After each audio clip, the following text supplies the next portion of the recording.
tete ya mazingira. Sikiza tete ya mazingira. Bonjour très chers auditeurs et auditrices des TT Mazingira Podcast. Bienvenue encore une fois à suivre votre épisode sur la gouvernance des ressources naturelles.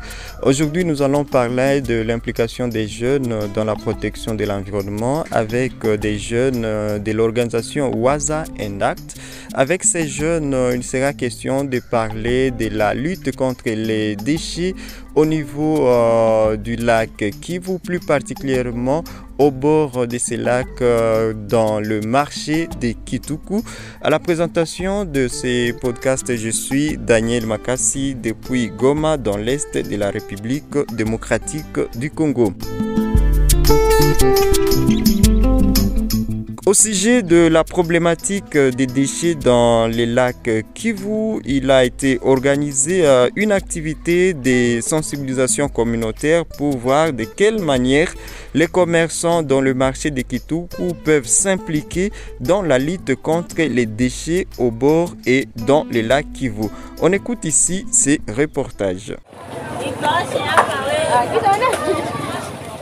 Le marché de Kituku est l'un des plus grands marchés de Goma dans l'est de la République démocratique du Congo.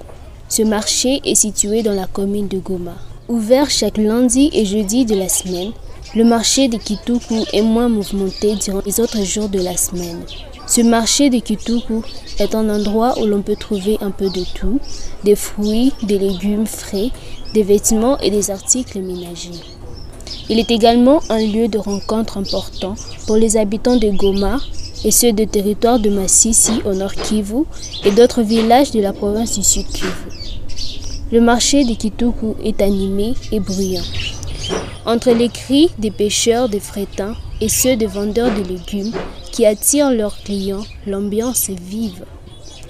Le port de Kituku, où se développe ce marché, est un endroit où l'on peut trouver des produits frais et de bonne qualité à des prix très abordables. La plupart de ces produits proviennent des îles d'Idjwi, dans le sud Kivu. Cependant, dans le marché de Kituku, la gestion des déchets est un casse-tête. Des tas de déchets s'accumulent au fur et à mesure, faute de non-évacuation. Le président de ce marché, Chance Kanane, déplore que les autorités urbaines ne viennent plus évacuer les déchets malgré le paiement de la taxe d'assainissement. Il alerte également sur le risque de maladies et des infections pour les vaches et les humains qui fréquentent leur marché. Si tunalipa taxe na mwaile kulipa taxe, l'État n'a pas chargé. Nous payons la taxe et c'est de la responsabilité de l'État d'évacuer ces déchets. Malheureusement, notre gouvernement n'évacue rien. Voilà que cette poubelle est devenue une colline. Ce n'est plus notre responsabilité de nous débarrasser de cette poubelle, vu que nous avons déjà payé notre taxe. Nous devons jouir de cette contrepartie.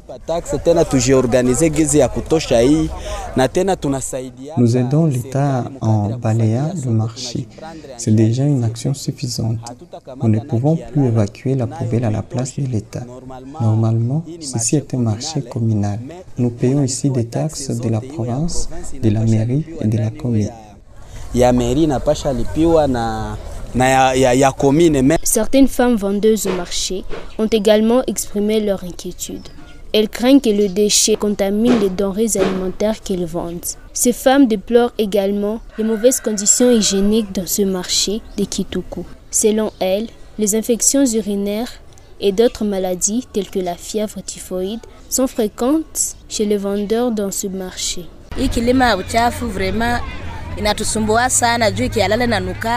Cette colline de déchets nous dérange beaucoup. Pendant la pluie, cette poubelle dégage de mauvaises odeurs.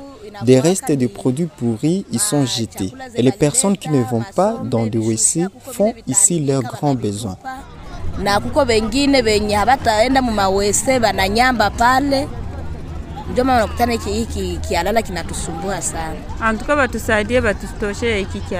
En tout cas, qu'on dégage cette poubelle. À cause de cette poubelle, nous sommes affectés par la fièvre typhoïde, des diarrhées, des infections. Beaucoup plus d'infections chez les femmes qui s'accroupissent dans cette poubelle pour uriner.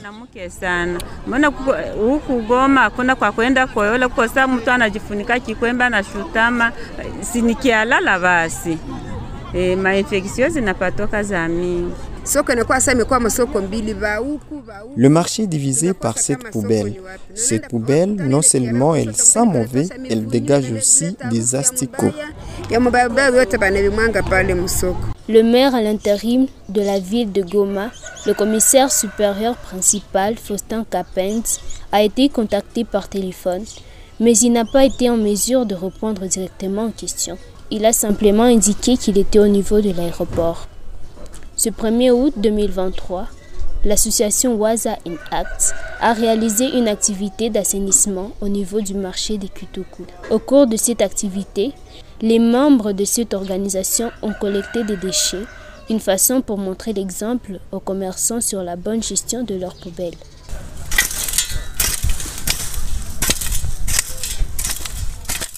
Madame Nadine Kassonia, directrice nationale de l'association Waza in Act, regrette de constater que des denrées alimentaires sont vendues à même le sol et non loin de la poubelle.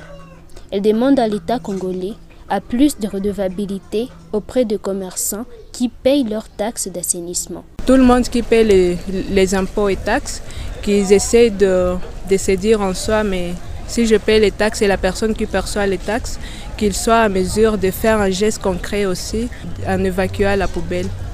Notre message, c'est d'être toujours là, de faire le suivi, parce que si une fois ils perçoivent les taxes, mais ils n'arrivent pas sur terrain pour voir si réellement les personnes chargées d'évacuer les immondices ne passent pas, il n'y aura aucun travail qui va être en action. Alors, mais s'ils essaient de faire chaque fois, chaque mois, l'évaluation et passer pour faire le suivi, ils peuvent booster et être en mesure de voir avec les personnes chargées de ce travail pour qu'ils prennent conscience et commencent à bien faire leur travail. La situation du marché de Kituku est préoccupante. Il est urgent que les autorités prennent des mesures pour améliorer les conditions sanitaires du marché et protéger les vaches qui viennent à l'abattoir de Kituku et les humains présents dans cet espace public. Pour Daniel Makassi, depuis la ville touristique de Goma, je suis Sifa Patricia, reporter junior de TT Amazingira Podcast. Après avoir suivi ces reportages, place maintenant à nos invités. Nous avons le plaisir de recevoir aujourd'hui des jeunes qui sont tous membres de l'organisation Waza in Act, une organisation de défense de l'environnement, aussi de promotion des droits humains basée à Goma, dans l'est de la RDC. Nous recevons aujourd'hui pour vous Enis Issemukali, qui travaille pour la mobilisation communautaire au sein de cette organisation. Elle est également logisticienne. Nous allons également recevoir Denise Rukundo, qui est chargée de communication au sein de cette organisation Waza in Act. Bonjour Denise. Bonjour Daniel. Vous êtes chargée de communication de Waza in Act. Parle-nous, c'est quoi Waza in Act? Waza in Act, c'est une organisation non gouvernementale à but non lucratif. C'est une organisation qui intervient dans les domaines humanitaires pour assister aux personnes vulnérables, notamment les déplacés de guerre, comme actuellement nous sommes en train de l'observer avec les affrontements qui sont un peu par-ci, par-là, et plus particulièrement qui occasionnent de mouvements de déplacement de population vers la ville de Goma en provenance de leur village d'origine où les affrontements sont plus intenses, mais également nous assistons d'autres catégories de personnes vulnérables qui vivent dans la ville de Goma.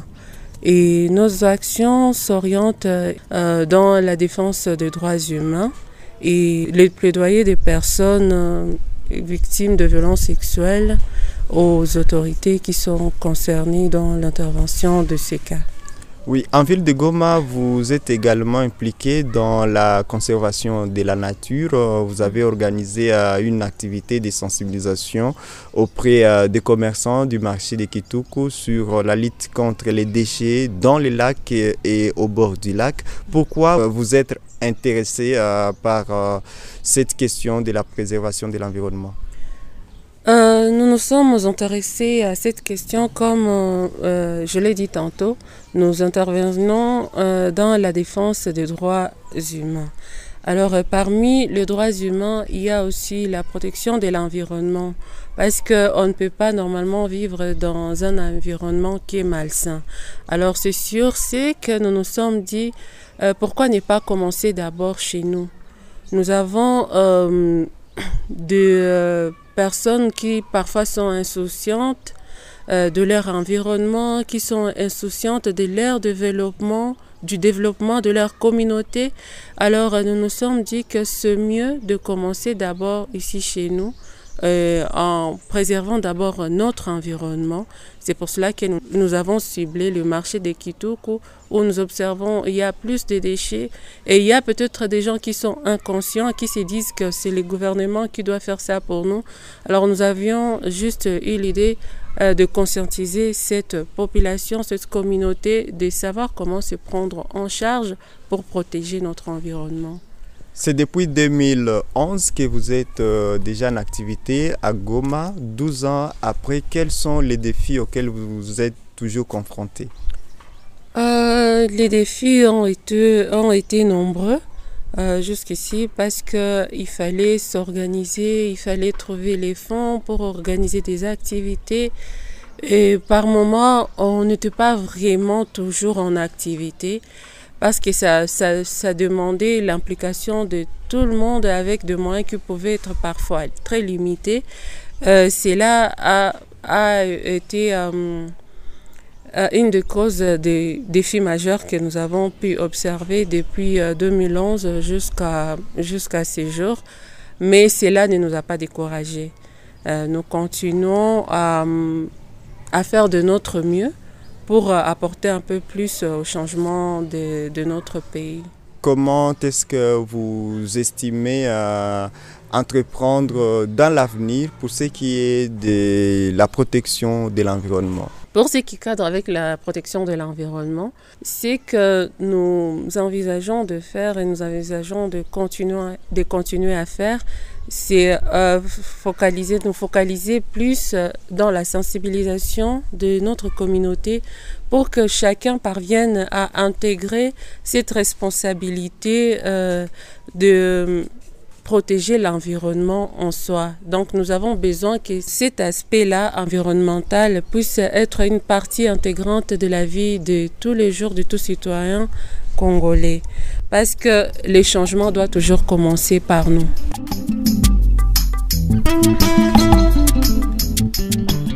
Eunice Semoukali, bonjour. Bonjour. C'est pour la première fois de te recevoir dans ces podcasts Tété Mazingira où nous sommes en train de parler de votre implication en tant que jeune dans la lutte contre les déchets, mais également de cette initiative que vous avez pour aider nos communautés à prendre soin de leur environnement.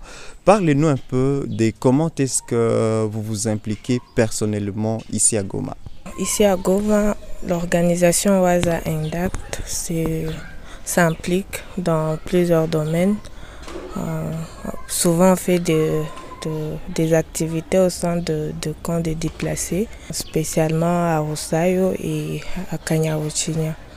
À Rosayo, on a déjà fait 2 activités concernant la sensibilisation sur la malnutrition et aussi on a distribué le vivre sur les personnes handicapées.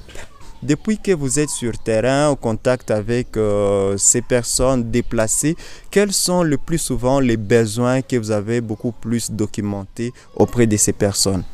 Auprès de personnes déplacées, il y a plusieurs problèmes. En fait, le problème qui sévit là-bas, ils ont du mal à trouver de quoi se nourrir. Aussi, l'environnement n'est pas sain. Il y a beaucoup de personnes, on n'arrive pas à gérer tout le monde. Certaines personnes n'arrivent pas à accéder aux dons que certaines organisations donnent là-bas. Il y a notre concert Laurence Wassingia qui a réalisé au cours de cette année un reportage au niveau du camp des déplacés d'Engangi par rapport à l'accès des femmes et de la jeune fille aux kits hygiéniques dans les cotex et consorts. Et de votre côté, comment est-ce que vous avez eu à analyser le problème lié à la santé sexuelle de la jeune fille et de la mère au niveau des différents camps où vous êtes déjà passé? En fait, ce problème, il est là et il faudrait encore beaucoup plus de mobilisation sur ce point. Il faudrait que nous puissions nous impliquer, essayer de voir comment on peut sensibiliser, parce qu'il y a de ces jeunes-là qui n'ont pas de notion sur ce point-là de cycle menstruel. Ce moment-là arrive pendant qu'ils sont dans les camps. C'est leur première fois, alors il faudrait beaucoup plus de sensibilisation sur le problème d'hygiène de la femme. Et aussi, il faudrait voir comment les aider avec le peu de moyens qu'on peut avoir, accéder à certains matériels hygiéniques. Qu'avez-vous déjà fait jusqu'à ce niveau par rapport à cet aspect lié à l'accès au kit hygiénique chez la jeune fille et la mère dans les camps? Par rapport à l'organisation OASA, on n'a pas encore fait cette activité. Sur vos images, nous avons trouvé que vous assistez aussi les personnes vivant avec handicap dans les différents camps. Pourquoi vous êtes intéressé aussi à cette catégorie de personnes dans les camps? Nous nous sommes intéressés à cette catégorie parce que les personnes vivant avec handicap ont du mal d'abord à accéder aux dons, à la nourriture à cause de leur handicap. Alors on s'était dit, on cible d'abord les handicapés. Pour nous avons trouvé que c'est un cas qui est vraiment urgente et on n'a pas pu assister tout le monde. On a assisté les gens qui sont beaucoup plus vulnérables. On a assisté 125 personnes vivant avec handicap. Un mot de fin, qu'est-ce que vous projetez faire ou que souhaiterez-vous faire dans les jours à venir?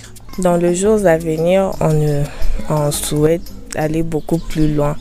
On ne voudrait pas seulement se limiter sur les 125 personnes qu'on a pu voir handicap. On aimerait aller plus loin que ça. Merci. Denise, comment contacter OASA Indact? Pour nous contacter, notre adresse se trouve sur avenue Tebero, dans le quartier Mabanga Nord, numéro 209. Mais également, nos activités sont publiées sur notre site web www.wasandact.org et nous sommes également sur les réseaux sociaux, notamment Facebook, Twitter et LinkedIn. Voilà. Merci beaucoup, Denise. Je vous en prie.